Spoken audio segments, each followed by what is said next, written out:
اللہ کی اونٹنی کا قصہ، سمود پر اللہ کا عذاب۔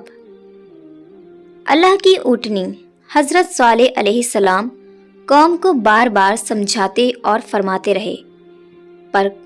قوم پر بالکل اثر نہ ہوا، بلکہ اس کی دشمنی ترقی پاتی رہی اور اس کا ویرودھ بڑھتا ہی رہا، اور وہ کسی طرح بت پرستی سے باز نہ آئی۔ اگرچہ ایک چھوٹی اور کمزور جماعت نے ایمان قبول کر لیا اور وہ مسلمان ہو گئی، مگر قوم کے سردار اور بڑے بڑے سرمایہ دار اسی طرح باطل پرستی پر قائم رہے، اور انہوں نے دی ہوئی ہر قسم کی نعمتوں کا شکر ادا کرنے کے بجائے ناشکری طریقہ اپنا لیا۔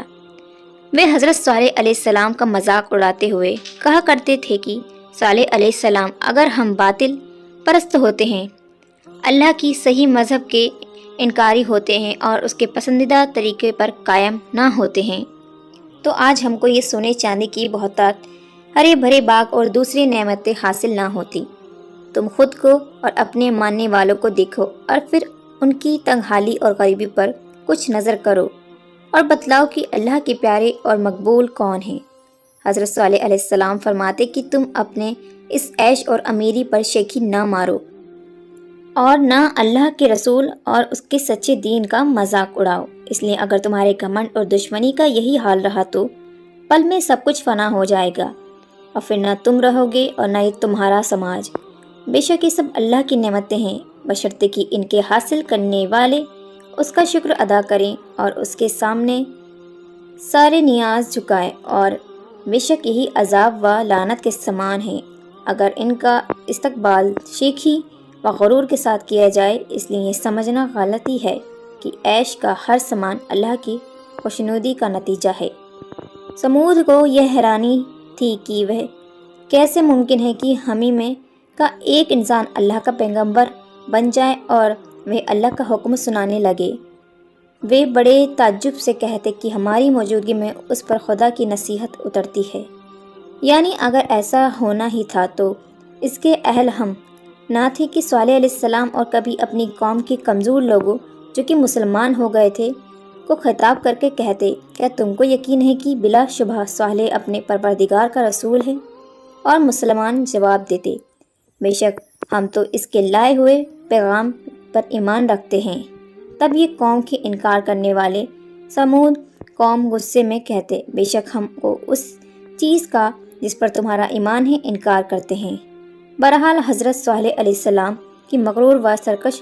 قوم نے ان کی پیغمبرانہ دعوت و نصیحت کو ماننے سے انکار کیا،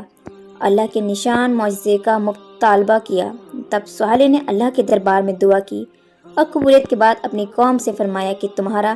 مطلوب نشانی اونٹنی کی شکل میں یہاں موجود ہے، دیکھو اگر تم نے اس کو تکلیف پہنچائی تو پھر یہی ہلاکت کا سامان ثابت ہوگا، اور اللہ نے تمہارے اور اس کے درمیان پانی کے بری طے کر دی ہے، ایک دن تمہارا ہے اور ایک دن اس کا، اس لیے اس میں فرق نہ آئے۔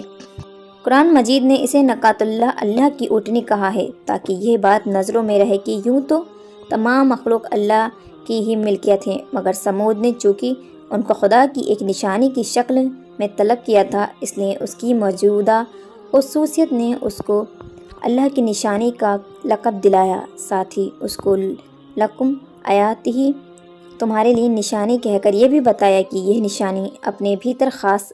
اہمیت رکھتی ہے۔ لیکن بدقسمت قوم سمود زیادہ دیر تک اس کو برداشت نہ کر سکی اور ایک دن سازش کر کے اونٹنی کو گھائل کر ڈالا۔ حضرت صالح کو جب یہ معلوم ہوا تو آنکھوں پہ آنسو لا کر فرمانے لگے، بدبخت قوم، آخر تجھ سے صبر نہ ہو سکا، اب اللہ کے عذاب کا انتظار کر، 3 دن کے بعد نہ ٹلنے والا عذاب آئے گا اور تم سب کو ہمیشہ کے لیے تہس نہس کر دیا جائے گا۔ سمود پر عذاب آنے کی نشانیاں اگلی صبح ہی شروع ہو گئیں، یعنی پہلے دن ان سب کے چہرے اس طرح پیلے پڑ گئے جیسا کہ ہر شروعاتی حالات میں ہو جایا کرتا ہے، اور دوسرے دن سب کے چہرے لال تھے، گویا خوف دہشت کا یہ دوسرا درجہ تھا، اور تیسرے دن ان سب کے چہرے سیاہ تھے اور اندھیرا چھایا ہوا تھا، یہ خوف و دہشت کا بھی تیسرا درجہ ہے جس کے بعد موت کا درجہ رہ جاتا ہے۔ بہرحال ان 3 دنوں کے بعد بدک کیا گیا وقت آ پہنچا اور رات کے وقت ایک ہیبت ناک آواز نے ہر آدمی کو اسی ہلاک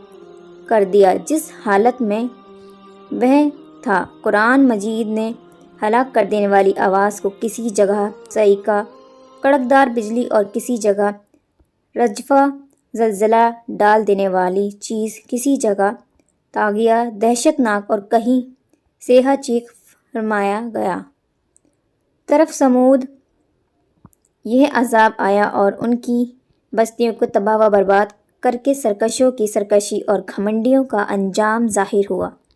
جبکہ دوسری اور حضرت صالح علیہ السلام اور ان کی پیروی کرنے والے مسلمانوں کو اللہ نے اپنی حفاظت میں لیا اور ان کو اس عذاب سے محفوظ رکھا۔